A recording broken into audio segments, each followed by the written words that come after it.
어쩌다 저널리즘 첫 번째 파일럿에서 시사평론가 김어준이라는 표현에 대해서 짚어봤습니다. 딴지일보 김어준 총수에 대해 시사평론가라고 표현하는 기사가 문제였습니다. 파일럿에서 지목한 매체는 SBS 퍼니와 서울신문이었습니다.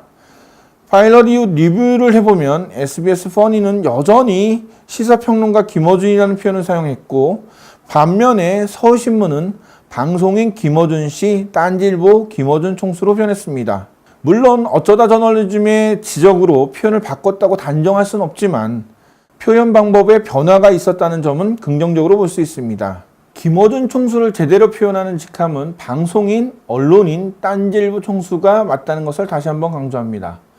인물의 직함은 해당 인물이 원하는 대로 또는 공개적으로 밝혀두고 있는 것을 따라야 합니다.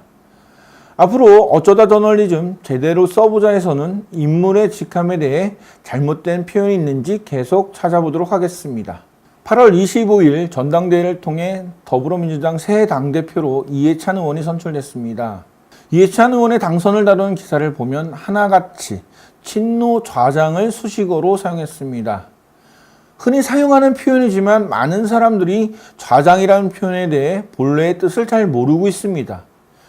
표준국어 대사전에 따르면 좌장은 자리자, 어른장이 합쳐진 말로 여럿이 모인 자리나 단체에서 그 자리를 주재하는 가장 어른이 되는 사람을 뜻합니다.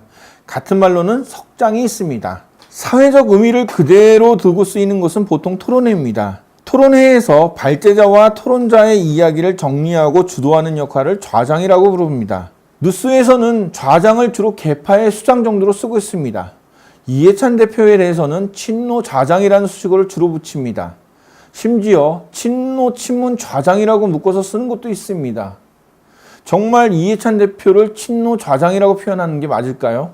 먼저 친노 계파가 존재하는지 생각해야 합니다.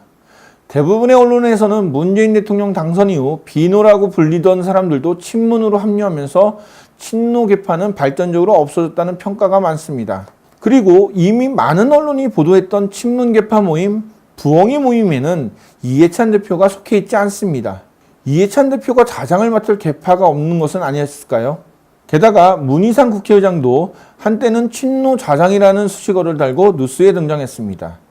도대체 누가 진짜 좌장이라는 것일까요? 그렇다면 친노 좌장이라는 표현은 왜 나온 것일까요? 대부분의 언론은 정치인을 기사의 제목으로 사용할 때 수식어를 붙이려고 합니다. 그리고 그 수식어는 주로 계파 성향을 띄운 경우가 많습니다. 친노, 친문, 친박, 비박 이런 식입니다. 정치인을 분류하는 방법이 고작 계파 말고는 없나 봅니다. 최근 별세한 미국 보수 정치인 존 맥케인은 매버릭이라는 수식어로 불리웠습니다. 매버릭은 개성이 강한이라는 뜻을 가지고 있습니다. 맥케인이 매버릭이라고 불린 이유는 평생 동안 속해 있던 공화당의 입장과 무관하게 소신에 따라 행동했기 때문이라고 합니다. 미국인들은 맥케인에게 진정한 매버릭이라고도 표현했습니다. 고 김근태 의원은 민주주의자라 불리웠습니다. 그리고 고 김대중 대통령은 겨울을 버티고 피어난다는 임동초가 별명이었습니다. 우리도 이제 정치인을 수식하는 표현에서 계파 외에 다른 표현을 찾아야 하지 않을까요? 이제는 계파와 무관한 별명을 얻을 수 있는 정치인이 나와야 하고, 마찬가지로 계파와 무관한 표현을 쓸 수 있는 언론도 나와야 합니다.